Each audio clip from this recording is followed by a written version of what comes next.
Redundancy. Being laid off. It's probably one of the scariest things that can happen to you professionally. You'll have questions like, how do you get another job? How long are you going to have to live for without being paid? But it has the potential to be a really positive experience. So what are your rights if you're told you're going to be made redundant? What can you do to negotiate a good exit package? And most importantly, how do you pick yourself up again and come out even stronger than you were before? That's what we're going to talk about in this week's episode. I'm Jeremy Klein, and this is Change Work Life.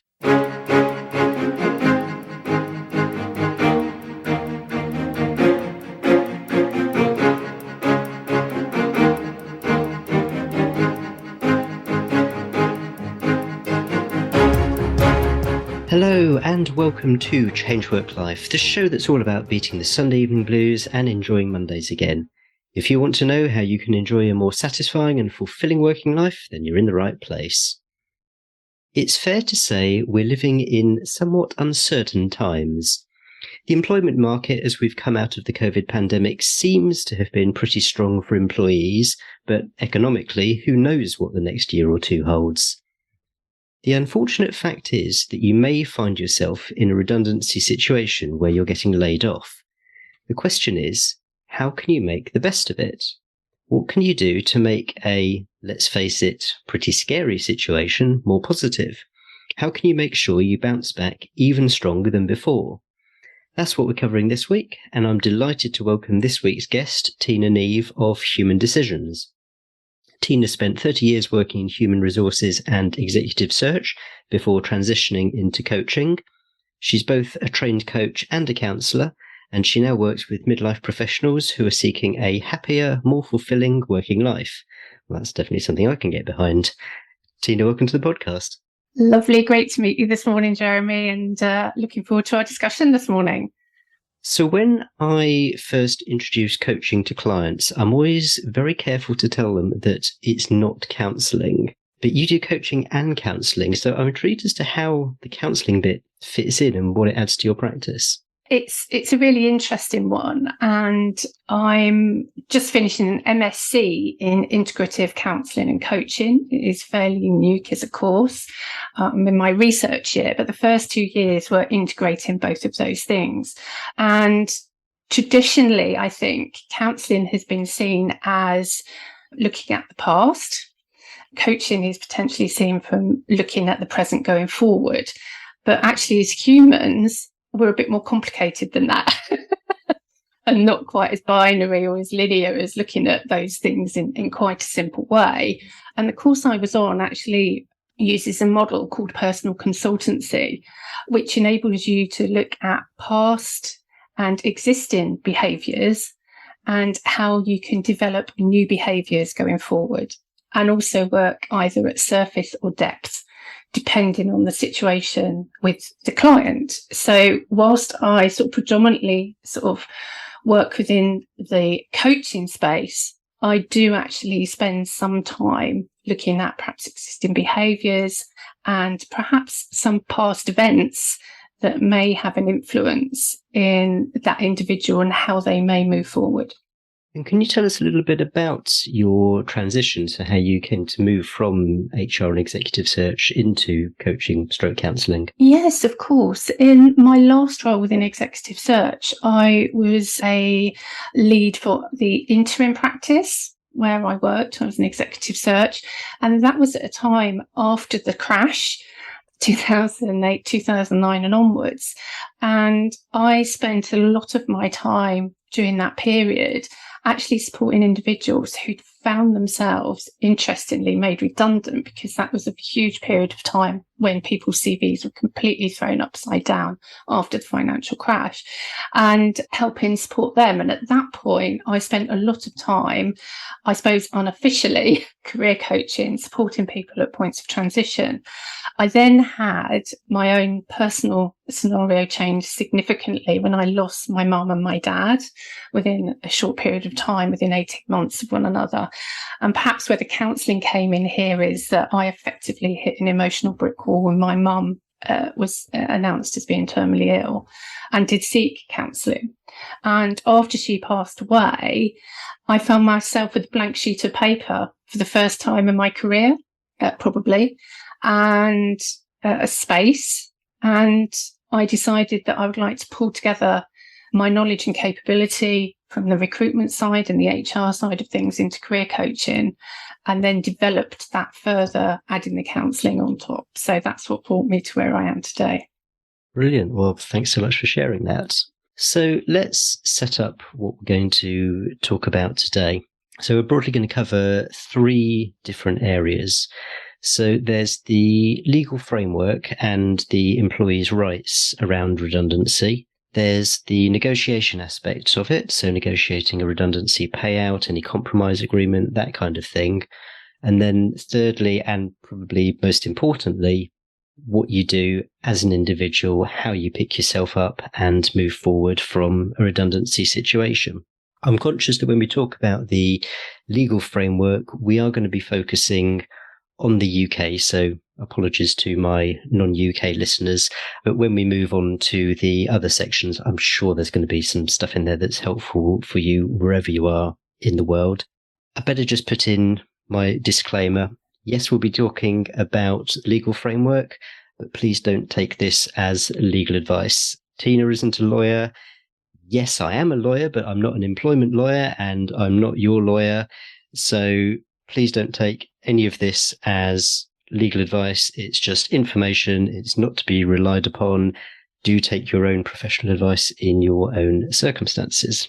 Right, I've got that out of the way. Good. I also thought that we could talk to a case study to make it a little bit more real for everyone, and regular listeners will recognize Tom, who I have used on a couple of occasions before. For these purposes, Tom has been working for the same law firm for the past 8 years or so. He has a 3-month notice period, which is reasonably common for professionals. And he's in a situation where he's been told that he might be made redundant due to economic circumstances. So, first of all, what rights might Tom have? And again, we are talking about in England here, but what rights might Tom have if he's told that he's going to be made redundant? If he's going to be made redundant, first of all, he's been employed for more than 2 years. So therefore, here within the UK, he is eligible for redundancy. And there are some statutory payments just at a minimum level that he could expect from his employer, which depend on your age and how long you've worked for an employer. And for Tom's age group, which is if you're aged 22 to 40, he's entitled to 1 week's pay for each full year he worked from the age of 22, and half a week's pay for each full year he worked before that. And there is, with all payments in the UK, up to £30,000 of redundancy pay is tax-free. And how does redundancy differ from other forms of dismissal or leaving? Yeah, it is a form of dismissal. Redundancy is actually listed from a legal perspective as one of the forms of dismissal, but it is caused by your role disappearing, effectively. And your role could be disappearing for a number of reasons. And some of the common reasons that have been laid out by the Chartered Institute of Personnel and Development here in the UK is where new technological systems reduce the need for employees, the need to cut costs resulting in a reduction in staff numbers, or the business is closing down altogether or moving. So they could be seen as fair reasons for redundancy. So in other words, Tom can't really be made redundant unless there is one of these external reasons. They can't just sort of get rid of him because he's underperforming or they don't like him or something like that.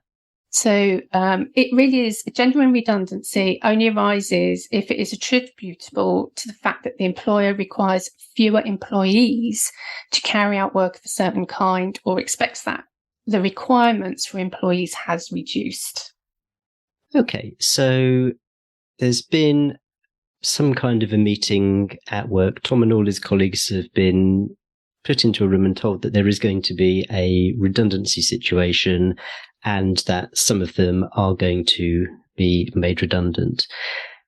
What traps should Tom look out for? What should he avoid maybe in the process? So I'm thinking of things like he probably shouldn't resign, possibly he shouldn't badmouth his employer, perhaps he shouldn't be posting things on social media. I mean, what sort of stuff would Tom best be avoiding in order to make the best out of his position?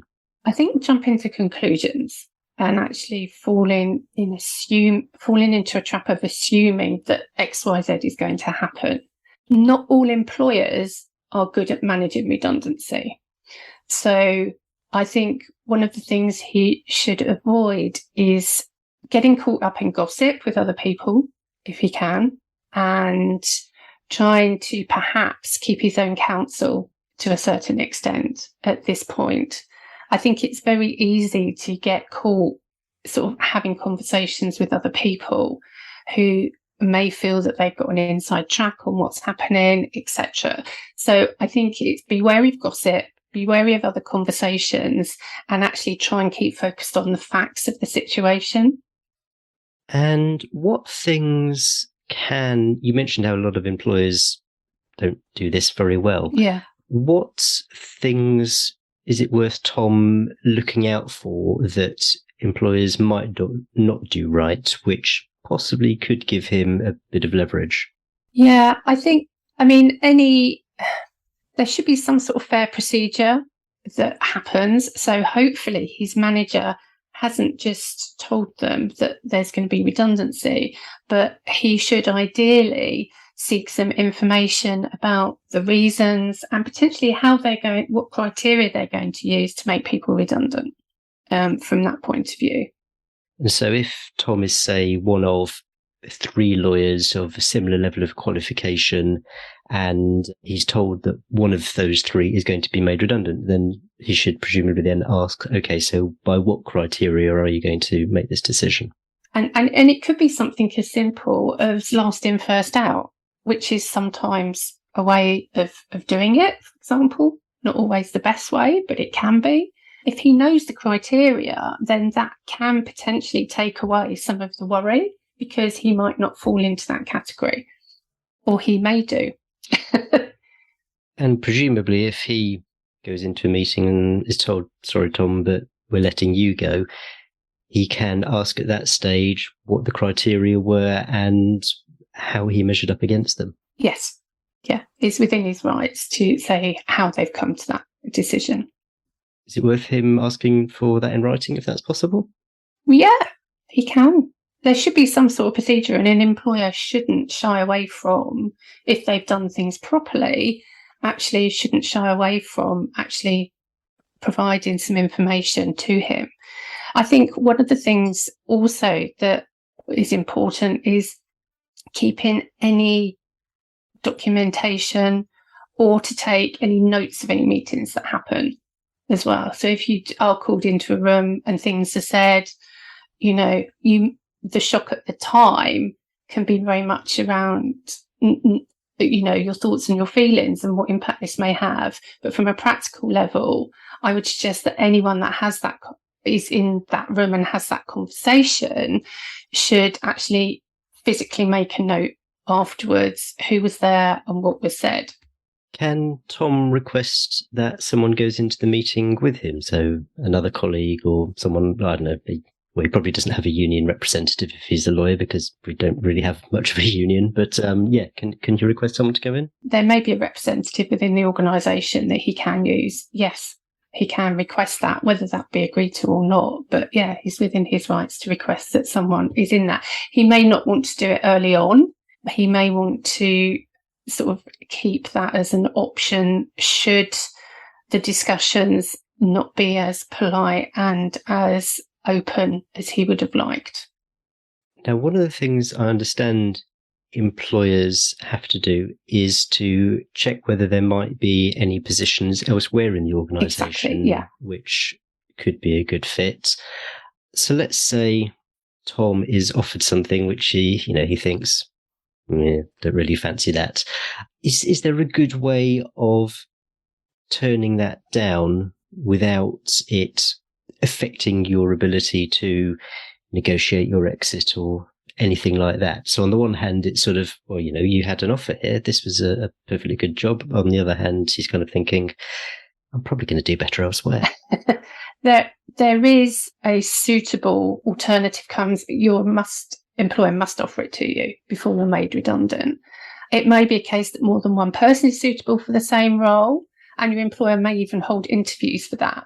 But it should offer alternative employment before your role ends.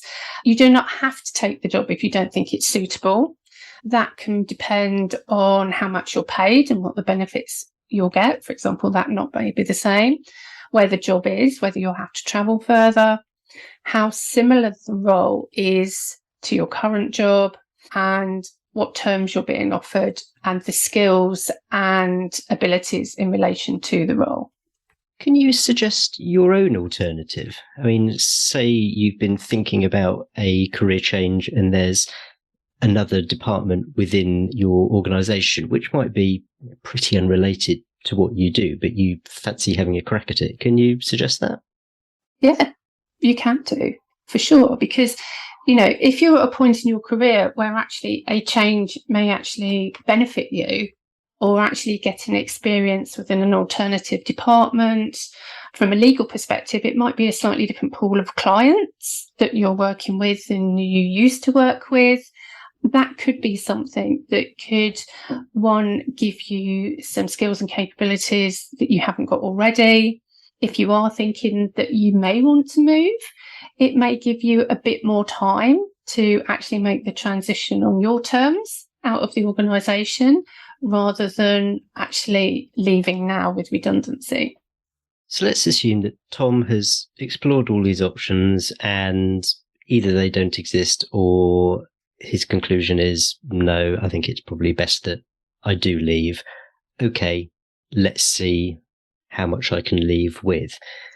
So there are things called compromise agreements. Can you perhaps start by just explaining what they are and what the rationale is behind having them? Yeah, compromise agreement tends to happen when things aren't cut and dried for whatever reason, and there's a negotiation of some sort whereby the organisation will pay a fee, a sum of money to an individual as they leave the organisation, and there is perhaps a statement that is agreed between two parties about why the leaving took place, and what can or cannot be said after that agreement has been signed.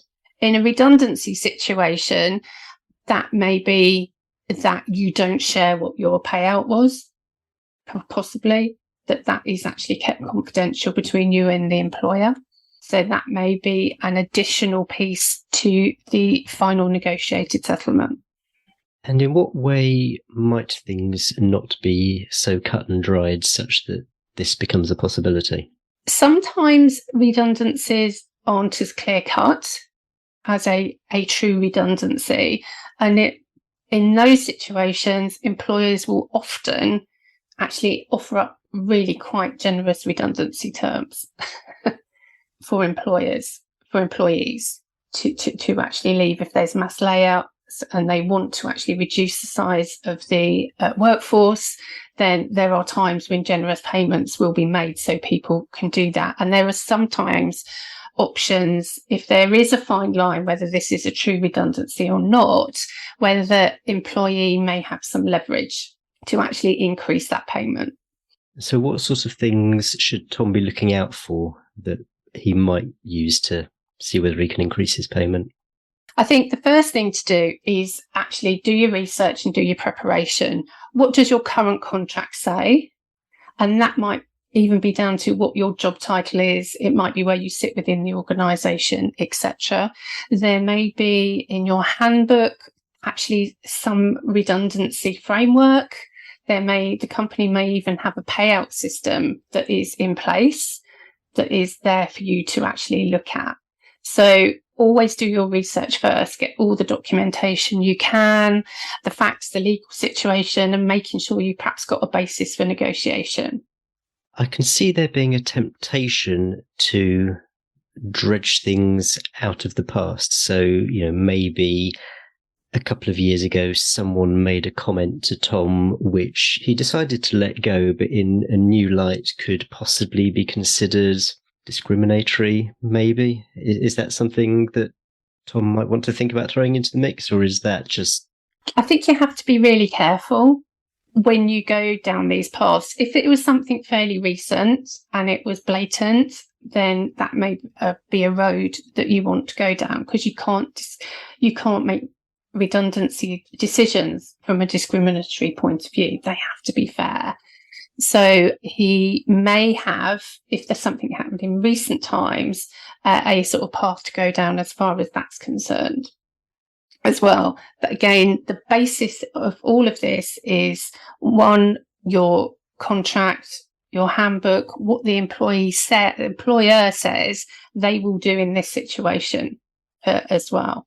There can be situations where the process has been unfair, and that could give some leverage as well to Tom. Lots of organisations do redundancy badly. Quite often a decision is made at quite a senior level as to where costs may need to be saved, or where there's been systems change, and this will mean losing individuals within the organisation. So it's like a domino effect to some extent. Someone pushes the domino at a senior level, but it's actually further down the line that perhaps some managers and leaders have to make these redundant decisions. They may be with people they've worked with for a long time. They feel really uncomfortable. They may not have had the training, etc. So a lot of individuals who actually carry out some of these redundancy processes are actually hate doing them, basically. I've worked in HR. It's a very unpleasant thing to do, especially for people that you see every day, knowing perhaps for a period of time that some of these people are going to be out of a job. You might have to decide who it is. So that's when some of these sort of processes can be clumsy, not always done effectively, and the person who's being made redundant suffers in the end, because they're not always dealt with humanely. We're humans, and we're not going to have a job for whatever reason. So that can get lost in the mix because a manager or a leader just finds this so hard to do. And so that's why note-taking and keeping a record of everything that's said in meetings is so important. Yeah, because your manager might fire you off an email that was a bit off-piste and wasn't, aligned to the procedures that they should be following. They may have spoken to you a certain way. They may have, done a number of things that have made this really unpleasant for you, rather than, a compassionate process. To what extent is an employer obliged to ensure that the employee is properly advised that everything's being done properly? They have a duty to do things fairly. And actually, in a number of situations, an employer, if it ends in certain dismissals that end up in a tribunal, they can actually fall foul of not doing things in a fair procedural manner. And that will be looked at from a tribunal situation if someone took it that far. Should Tom, in these circumstances, take his own legal advice? I would say that depending on the scenario, it won't do any harm. I think taking legal advice can give you a sense of confidence in how you're going to deal with your employer. They might support you with a particular strategy. I think it really depends on how you've been treated by your employer, whether you feel they're being fair. And I think we often get a gut feel as to whether we're being treated fairly or not, but back that up by looking at the data and the facts and the details that you've got. And you may want to go to, although his lawyer himself, he may have someone he knows who is an employer lawyer. who he can speak to in confidence, or actually just have a meeting with a lawyer and double check what the scenario is. And I know you've talked about Tom before. He's been there for quite a while. He's potentially going up to a senior position in the organisation. So, this could potentially be a significant loss for him, and he may want to actually speak to a lawyer so that he can navigate this in the best way possible for him and his career. And can he ask the employer to pay for his legal advice? Some will actually, if there is an agreement made, we'll actually roll that up in the settlement agreement. But that's not always the case. Okay, so if there's a settlement or a compromise agreement, I suppose it's in the interests of the employer that he gets legal advice so that he can't then turn around and say, oh, you forced this on me, I wasn't aware of my rights, that kind of thing. Exactly. Yeah. Yeah, okay. Indeed. Yeah. And in terms of the settlement, what other things, apart from hard cash, might Tom be able to negotiate? So I'm thinking things like career coaching or outplacement or that kind of thing. Yeah, he may be able to negotiate outplacement or coaching as part of the package. There are other things that may be part of his employment contract that he might want to extend for longer. For example, considering Tom and his young family, if he's got paid healthcare, he perhaps might want to see if that could be paid for a period of time, perhaps beyond the 3 months of his notice period as part of his redundancy. So there are things like that around benefits that they may extend as part of a negotiation. And in terms of depending how his package is structured, from a cash point of view, he may want to retain shares rather than have them cashed. If he's got shares in something, there might be bonuses and commissions, etc. They're just hard cash, and they can be sort of made sure that they're included as well in any settlement. But I think the important thing to do is do your homework first and actually know what your objectives are when you start negotiating. So you've actually got a starting point. So I want to go into this negotiation and I want to negotiate X amount of cash, which may come from a number of spots. I want my healthcare to be extended.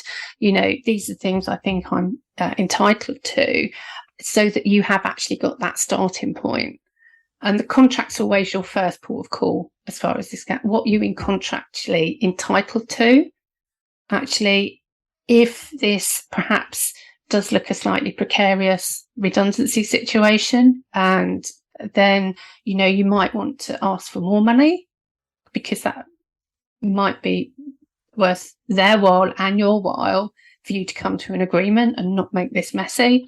But I think it's also, and we haven't covered this bit, and I know we will, it's actually just trying, however they behave, you try and keep as polite and as possible as you're going through your strategy.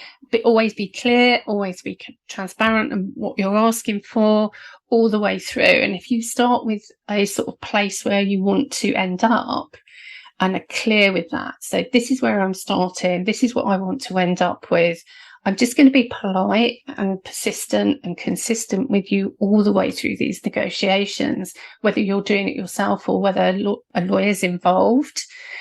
However they behave, you as an individual try and keep as polite and pragmatic and communicate clearly at all times. And all the way through the negotiations, you keep gathering information, emails, letters, make notes of conversations, etc. along the way. So even if they might not be doing things in the clearest way or the most transparent way, you're actually conducting yourself in a polite way all the way through.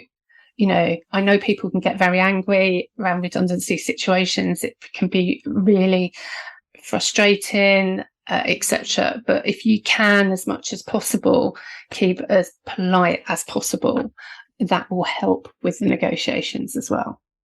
I've got one more question I want to ask you about the compromise agreement, and then I promise we'll move on to sort of where Tom goes from here. You mentioned confidentiality. A previous guest on this podcast, we were talking about negotiating salaries, and I asked about things either in contracts or in employee handbooks saying you must not discuss your pay with other colleagues. Yeah. And her view was that that is unenforceable. There are rules on collective bargaining. It might be in there, but you can't do anything about it. Suppose Tom is one of two people being made redundant, and he is looking at, negotiating an additional payment on top of his statutory redundancy rights and all that kind of thing. There may well be a clause about where you've got to keep this agreement confidential. I mean, what happens if Tom does discuss it with the other person? Maybe they're in a similar situation. One of them discovers that the other is getting paid more. I mean, should Tom be mindful of confidentiality clauses, or is it more in his interests that he and his colleague do discuss this? It's a very fine line, because it could inflame the sort of situation between him and his employer. And like you say, some organisations do have a clause in their contract saying that salaries, etc., shouldn't be discussed. I would actually it would depend on his relationship with that other colleague, I think, to some extent as well. Can you expand on that?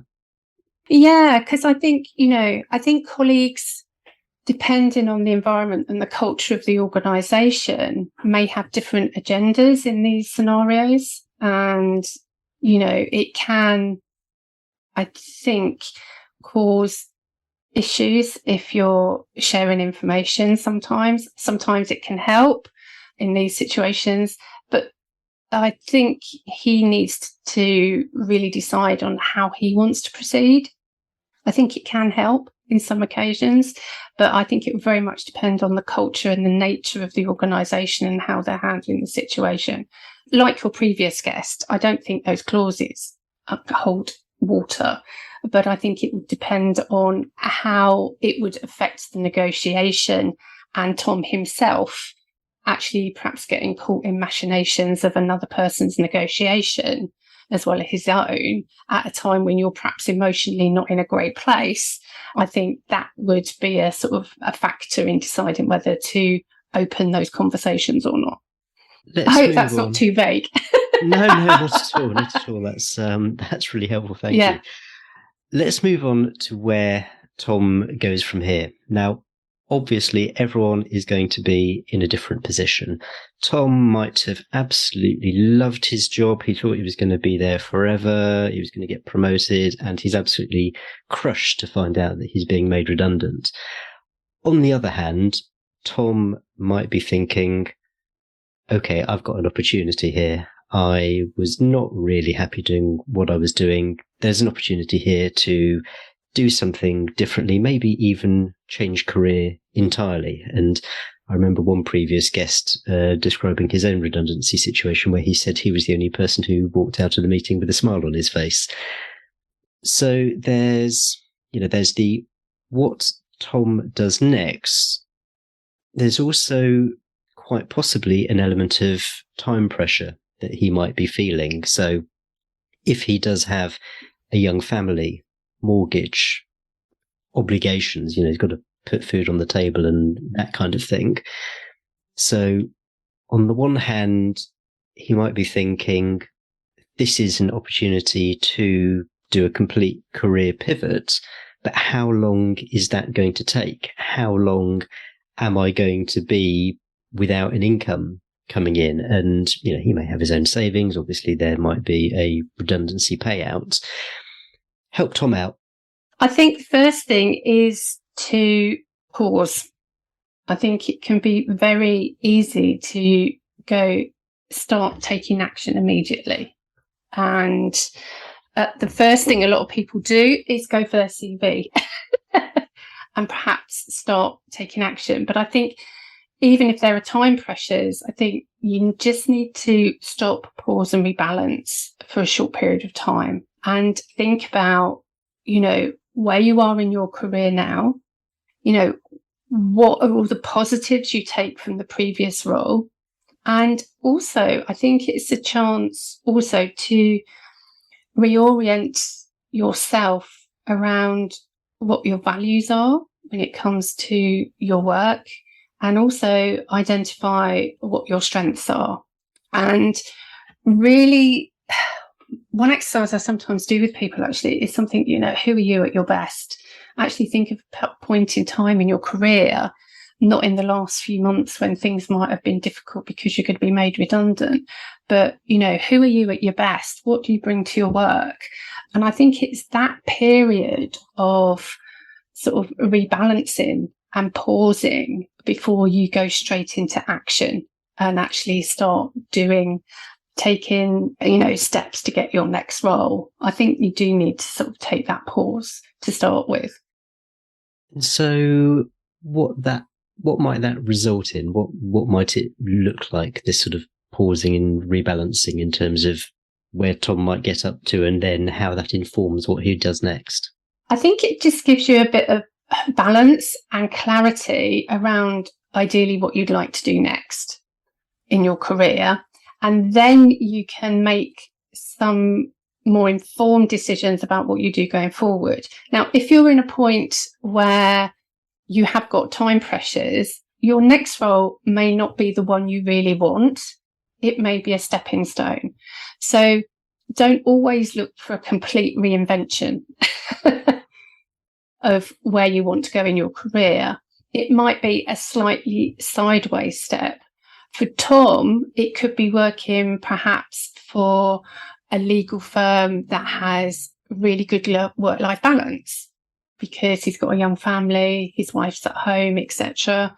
Especially after COVID, if he's currently in a firm where there's quite a lot of presenteeism or long hours, etc., he might actually go, do you know what, in the short term with family, etc., actually, it would be really great if I've got better work-life balance. So he may seek a role where that is important to him as a stepping stone. It may be a firm that has a client base that is more aligned with his values. If for example, he's quite interested in perhaps anything that's got a societal benefit element to it, he might actually work for a legal firm that actually aligns with that, so that he can then actually do what he does extremely well, but actually do it in a different environment where there's different benefit to the clients that he's working for. So he might still be at the same level. He might be in a place that isn't significantly a step up from where he is, but he might actually be in an environment that he enjoys more. And that might be a role he can step into fairly quickly from a permanent perspective. But there's also, and I'm not going to say I know for sure what the environment looks like, but there's always an opportunity to take on interim or contract work in the short term as well as an option to move forward and as a stepping stone while you develop your sort of better understanding of what you want to do next. And that can help fill the gap from a time pressure and finance perspective for somebody who needs to sort of meet the demands of a young growing family. Can you give Tom some guidance on, let's say that there's enough to pay the bills for 2 months and he's thinking about a complete career change, but he doesn't really know how that might look, and how long it might take. So one of the things I guess he's got to be mindful of is where he focuses his time. So if he goes a freelance contracting route, then that might be something that he can walk into, or it might be something that takes a little bit of time in order to build up. Or if he's going for other jobs, then there might be a process. So he's got to be, thinking about how much time it might take to get a new job. And if it is something completely different, again, there might be a time element. So how can Tom think about things so that, tactically he uses his time to best effect? Tactically using best effect is, I think, working out what that next thing might look like if it's something completely different does take time. to actually emerge from a career that you've been doing for a number of years and actually make that transition to something completely different does take a bit of time. And you need time to explore, gather data, work out which of your options of something new actually is going to work for you. And if you've only got a few months' money, then you may have to do some of that, perhaps as a sideline, but actually still carry on doing what you're doing already. I think because, chucking all your sort of eggs in one basket of doing something completely different in a short period of time when you feel under pressure may not be the best option for you. So unless he's got a very clear idea and has developed a clear idea of what that looks like, after being made redundant and having only a short space of time to actually start earning money again, that may not be the best time to do that. If he's got quite a generous payout and there is more time for him to actually make that transition, then that may be something he wants to do. So I really think it depends on that particular the timeline and the practical pressures of what he needs to do to support his family. So possibly during this pause and rebalance phase, that might also be a good time to do a bit of maths and figure out, what is in the pot and how long they can go on for. Exactly. And it's amazing when you actually look at how you cut your cloth and what is essential and what's luxury. If we strip down to the essentials, how long would that actually take us? How long does that give me? Do we want to live like this? That's a conversation to have from a family perspective. But yes, I think doing the figures is an essential point. Where are we at? If we cut things down to the essentials, how does that sort of help us? Once you've had a bit of a rebalance and you're feeling sort of that what you're good at, what your strengths are, what you bring to an employer, I think the other tactic is then to actually reach out to some executive search firms if you don't know them already, and just test the market to some extent. Let them know that you're available and create, if you can, some conversations with those individuals so that they get to know you. A number of roles will not come up or be advertised or that you hear about. So the other thing to do is also connect with people. I think it's really important to start having conversations with people around your availability, people in your network, people that you know, because they may know of opportunities that you don't, and that headhunters won't know either or won't get advertised.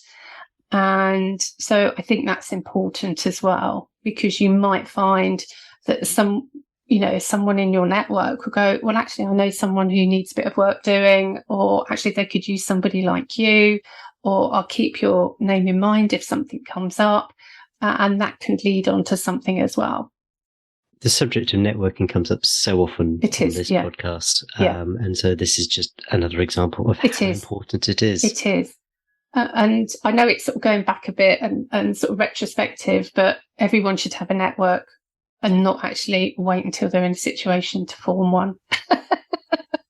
Dig the well before you're thirsty. Exactly. Indeed. Yes.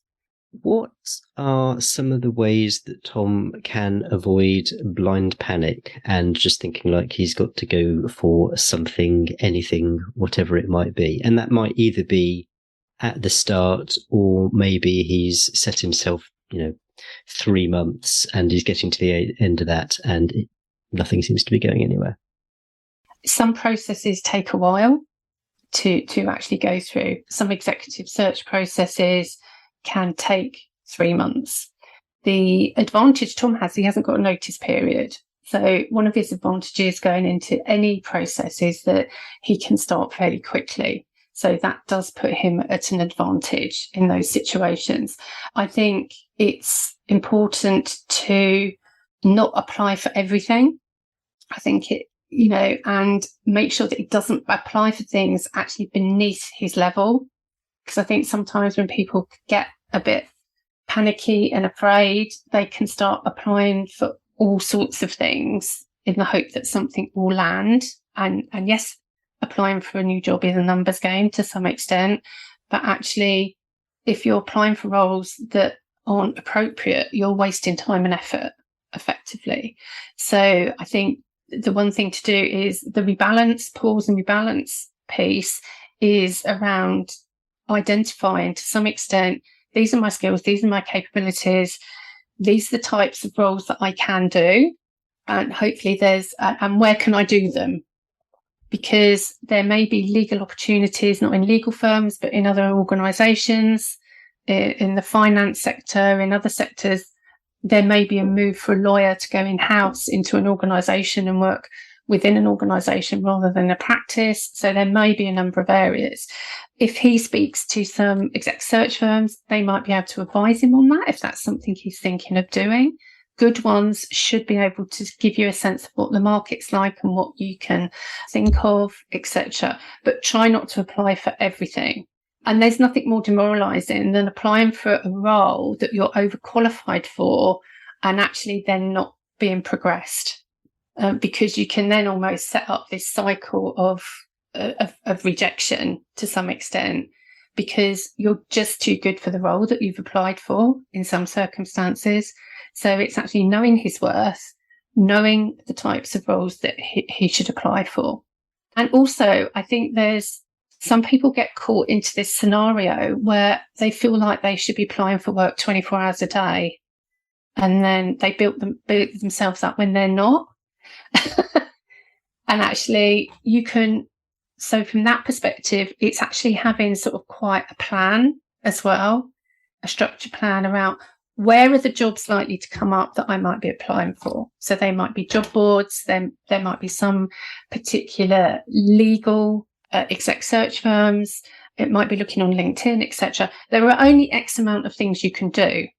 So you need to list what they are and set yourselves clear targets over the week about what you're going to do this week. You can check LinkedIn every morning, but that's going to take you 10 minutes to check for some jobs that might be there. You can only speak to so many exec search firms per week. You can only look at job boards amount. You can networking, try and speak to people, but there's only X amount of things you can do. So if you actually quite clearly plot the things that you want to achieve during the week, then don't beat yourself up when you're not doing them. Yeah, actually spend time with the family, spend time with your daughter. You can, it's really hard, but you can still enjoy life, some parts of your life, even though the work part isn't going well because you haven't got a job at the moment. And it's trying to almost appreciate that time that you've got it, because once you get back into work, you won't have it. But I think it really is important that you're quite specific on what actions you can take to get your next role, and don't think you've got to be applying for jobs 24/7 or looking for a role 24/7. It's exhausting. I'd like just to touch on interviews. So say you have been made redundant, the question may come up at interview. And, let's say, turn to the scenario we talked about earlier where Tom was one of 3 possible people who might be made redundant and he was chosen. And, it may be that he got a good in his last appraisal and the other 2 got excellent. So it's not like he's done anything wrong. But should the question come up, why you? How do you handle that? I would like to think an employer wouldn't actually ask that question, but it would come up occasionally. I can tell you from personal experience that it has. Yeah. And I think you just have to be honest and open to some extent and go, look, the scenario was a number of people were in the department and I was chosen for redundancy. And it may be that there wasn't a clear reason why. You may not have been given one. Hopefully you would have done, but it may have been that, someone had X experience that you didn't and they've kept them. It may be as simple as the criteria was, I got X in my appraisal and somebody got Y. The thing is, you can't get away from the facts. I think the more you try and dress it up, the worse it gets.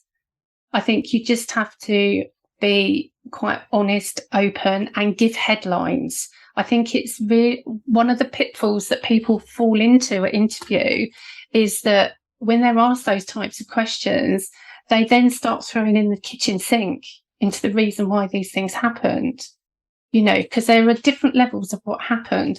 Contextually, the organisation needed to save money. There were 3 people in my department and 2 of us had to go. 1 of us had to go. And the criteria they used were X, Y, Z. And unfortunately, that's why I didn't have my job, because that was the criteria they used. And leave it as simple as that. Don't make all sorts of assumptions about what they need to know. You give them the headlines. And if you give it on the factual basis, this is the context, this is the number of people that made redundant, and this is the reason out of their sort of criteria that I actually lost my role. And it's not an opportunity to sound off about a former employer, is it? I think it goes back to what you were saying about being polite, professional. It is polite and professional. These are the facts. This is what happened. You give them the complete headlines. You don't try and keep the emotion out of it when you're talking about it as well. It can be very easy to get caught into actually talking about how you felt about it, etc., or bad-mouthing your employer, but just keep it really factual. That the thing is, you're at an interview because somebody wants to potentially hire you. Yeah. The reason that you're there in front of somebody is they're hoping at the end of it, they might actually hire you. And actually, most interviews go into an interview wanting to interview somebody that they can hire. So, just keep it nice and factual, non-emotional as much as you can. And if you've done your rebalancing stuff, you then draw them into your strengths, your values, how you do things, what you bring to a business, what you bring to the table of a future employer. That's where you want to steer the interview, not give them a lot of information and emotion around why you lost your last role. There's going to be a lot of points in the process where Tom may well benefit from having some kind of a professional helping him out, be it outplacement, a coach, and it could be help with the rebalancing. It could be help with interview practice. I mean, maybe he hasn't been for a job interview in so long that he's, just hasn't had any practice in it. On the one hand, all this stuff might help. It might clarify things. I would say that, wouldn't I? I'm a coach, so I know that this sort of thing is really genuinely helpful. On the other hand, he might be thinking, well, I am kind of counting the pennies. I don't really want to spend hundreds of quid on having a coach. I mean, what are the options out there for Tom? Are there voluntary organisations or sort of low-cost organisations who can help Tom through this sort of process? I think if we go back to the sort of the legal and stuff, you've got citizens' advice and stuff like that, just from going back to our first 2 points. From where he is now, there is quite a lot of stuff. If you look carefully, you can probably pick up quite a lot of stuff off the internet if you're willing to read and learn and go through things. I think it does benefit talking to somebody. Career coaches come in all shapes and sizes and are all salaried at different price points. So there may be searching for a career coach, a sort of lower price point may be out there as well for him. There may be people in his network who can almost act as a mentor as well. There may be people he knows who sometimes it can be ex-bosses he's worked for in the past who perhaps left and gone somewhere else. But I think, good career conversations don't have to be professionals, but they have to be people you trust their opinion. And it has to be somebody who will be honest with you and have your best interests at heart. And if there are people in your network who you think fit those criteria, then it might be worth searching them out and actually having a conversation with them, as well as actually any professional help. But I think it's, do you trust them? Do you feel that they will give you honest feedback? And, do they have knowledge in an area that you think is going to support you? And there's a very important point here that you probably will have loads of people who want to help, loads of people who want to give you advice, but it might not necessarily be the best advice. And you might talk to two different people and they give you two contradictory pieces of advice, and that just confuses you. So I think being discerning about who you listen to in the way that sounds like just a brilliant idea. It is really be discerning. And unfortunately, a lot of people, you can normally work out people who are going to be supportive is that they will listen to you. You will get some people who, as soon as you open your mouth, will just start spilling out advice, but they've not really listened to you. They've already got a preconceived idea of what you should be doing. But ideally, you want somebody who is going to truly listen to you and not jump in, because if they're jumping in while you're talking, they're not listening. They've already formed an opinion of what they think you should do. Anyone you speak to should be a really good listener and understand where you're coming from. I think that's a really important one. And I think you've touched on something here, Jeremy, which I think is really important, and that is to ask for help. I think, most people do want to help in most scenarios if they've got the time to help. But I think I think a lot of people, professionals, particularly at certain levels, just feel that asking for help is a weakness, but it's actually a strength. So I do think asking for help and not becoming too insular in this scenario and keeping engaged with people is really important. Tina, we've covered an awful lot of stuff in this interview, and I'm conscious that it's gone on a little bit longer than my regular interviews. Is there anything that we haven't covered, any sort of last words of wisdom, any other practical points that you'd just like to mention before we wrap up? I think the important thing is that your career path is unique to you.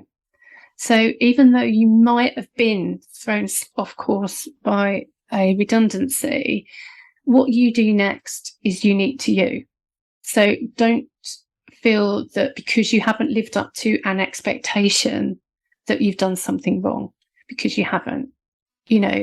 We all have things that throw us off on our journeys, on our careers. So the next step you take on your path is unique to you. Definitely something to go up on the billboard. If someone finds themselves in this sort of situation, do you have any book recommendations, tools, blogs, podcasts, anything else that they might want to look at? I've actually got two books, actually. I'm being cheeky here because you asked for one. I've had guests recommend 3 or 4, so 2 is absolutely fine. One of them is called Working Identity by Herminia Ibarra, Unconventional Strategies for Reinventing Your Career. It's a really interesting way of looking at how at points in our life we come at a point of transition and managing that transition. And the way she writes is great. And I think it's a really, there's some good case studies in here. And it's a really good, I think, human view of actually what happens in our working lives. So I think that could be a good book for somebody to read. And the other one is called Smart Growth by Whitney Johnson. It's called How to Grow Your People to Grow Your Company. So initially it looks as though it's actually for managers and leaders, but what it actually does, I think it's very useful for an individual, because it looks at how we go through stages of growth in our careers, from the launch point where we explore and collect data to where we achieve mastery, and the importance of having varying growth curves in our career. And quite often redundancy is the point that we hit off a new growth curve. And redundancy is often the point where we do something we wouldn't have done before because we would have procrastinated. And I've spoke to so many people where actually redundancy has been a pivot point and a positive pivot point in their career, because they wouldn't have made the steps that they did afterwards otherwise. Tina, where can people go if they want to find you and get a hold of you? Yes, it's my website is www.humandecisions.co.uk. And I'm also on LinkedIn as Tina Neve. Brilliant. I'll put links to those in the show notes. Thank you so much. Tina, what I'm going to say is thank you so much. Huge amount of valuable information. Thanks so much for coming on the podcast. It's been an absolute pleasure, Jeremy. Thank you. Okay, hope you enjoyed that interview with Tina Neve of Human Decisions. I deliberately allowed that conversation to go on a bit longer than my usual episodes, simply because there was so much that I wanted to get through. Unfortunately, I have a feeling that redundancy is something that quite a lot of people are going to be facing over the next, say, 12 months. Hopefully I'll be proved wrong, but if not, then this interview gives you some material which can help you if that should happen to you. If you're made redundant, your first instinct is probably going to be to try to get another job as soon as you possibly can. But there is a lot to be said for Tina's suggestion of allowing a moment to pause and rebalance. Okay, so maybe you will need to get another job quickly, and maybe it won't be the job that you might otherwise have gone for had you been able to do this at your own pace. But taking that time to pause and rebalance, taking that time to reflect on where you want your career to take you to next, it's going to stand you in much firmer stead. And as Tina said, there are plenty of people out there to help you through the process. If you want to go back and review any of the content for this episode, you'll find the show notes at changewhatlife.com/144. That's changewhatlife.com/144. As usual, there's a full transcript, a summary of everything we talked about, and links to the resources which Tina mentioned. And this is another one of those episodes which I think lots of people are going to find helpful, particularly in the UK, and I'm conscious that we spent quite a lot of time on UK-centric rules. But if you know anyone who is at the threat of redundancy, or maybe has just been told that they're going to be made redundant, do send them a link to this episode, because I think there's a lot of stuff in what Tina was saying that will really help them. You'll find some buttons on the show notes page where you can share this episode via social media, or whatever podcast app you use has probably got a share function. So please do go ahead and share this episode. There's only 2 more episodes scheduled to come out between now and the end of the year, so as I mentioned last time, if you've got some topics which you'd like me to cover next year, then do please get in touch, and you'll find a contact form at changewhatlife.com/contact. That's changewhatlife.com/contact. And that's where you can tell me whatever it is that you need most for 2023. In the meantime, there's another great episode coming out in 2 weeks' time, so make sure that you subscribe to the show if you haven't already, and I can't wait to see you then. Cheers. Bye.